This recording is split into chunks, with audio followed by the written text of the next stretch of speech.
Hi, this is Amy K. Watson, CEO and head coach at Career Leadership Alignment. And I wanted to follow up my other video that is about this curve. I drew the sine wave. I don't know if you remember. If you haven't seen that one, maybe just leave a comment here and I'll link you to it. But we have this curve that helps us to understand what's happening when we experience change.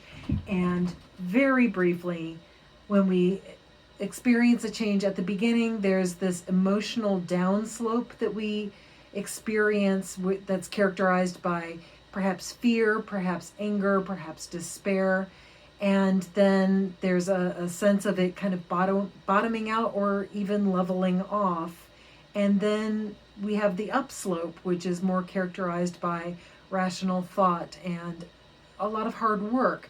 And when we come out the other side, we're better off, much better off for having done all of that work. But it's really painful on the slope down.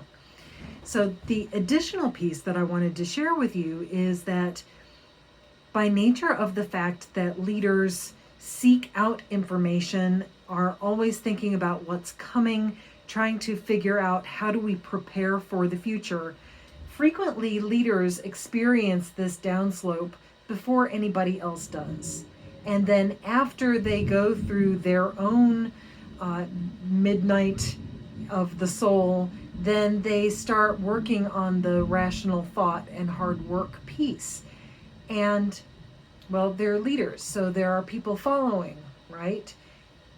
The people who are following are about halfway across or somewhere prior to that on this curve. So while the leader is being rational and doing what it takes to do the right thing, putting in the effort and expecting everybody else to do that, others who have not been thinking ahead like that are just now experiencing what the leader went through possibly days, possibly weeks, or even months prior. So what we see then are some people who are very clear, very calm. They have instructions that need to be followed. They may be difficult instructions. And we also have people who are in a very different place. They're in a very emotive, volatile kind of place. They hear these rational, hard work kind of instructions and they rebel. And what's really going on there is that these folks who are on the downward spot or on the downward slope are avoiding, they're distancing. They're doing that in order to protect themselves because they don't know what to expect.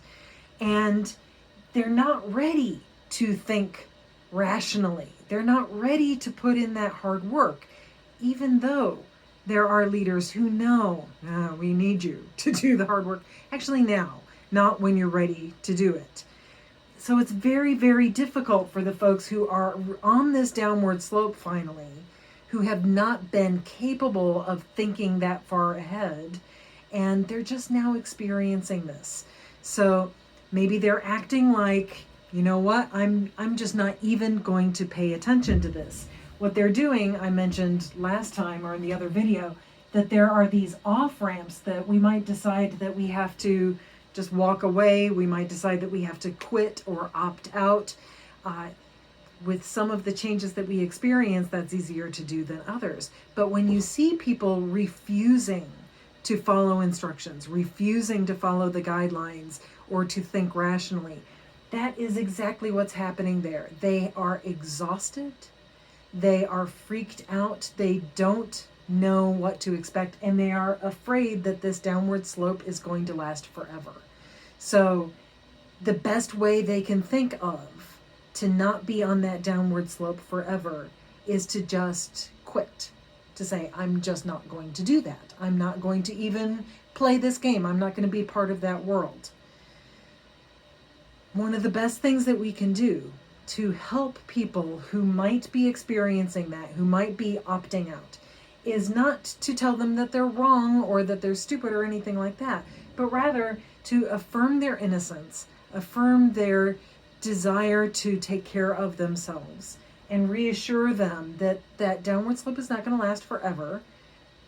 You will get to the bottom. There is a bottom. You will feel the ground under your feet again. And it's okay. We are all in this together, and we're all figuring it out together, and we're here to support each other. So we don't have to have the false choice between freaking out or becoming overly controlling. We can, actually, being overly controlling is just another form of freaking out. But what we can do is we can be present with one another when somebody is on that downward slope. Reassure them that it's not going to be like this forever. You're going to get to the bottom. And then when they are ready, when they are starting to feel like, okay, now I'm at the bottom, then they can start to think rationally and work their way out. But they're not going to be able to do that before they're ready to. It's kind of a cliche, but it is very much in keeping with this, the idea that you have to get to the bottom before you can start to work your way up. So thank you for tuning in. I so appreciate you. I appreciate your leadership, and I thank you for doing what it takes to help us figure this out together. All right, bye.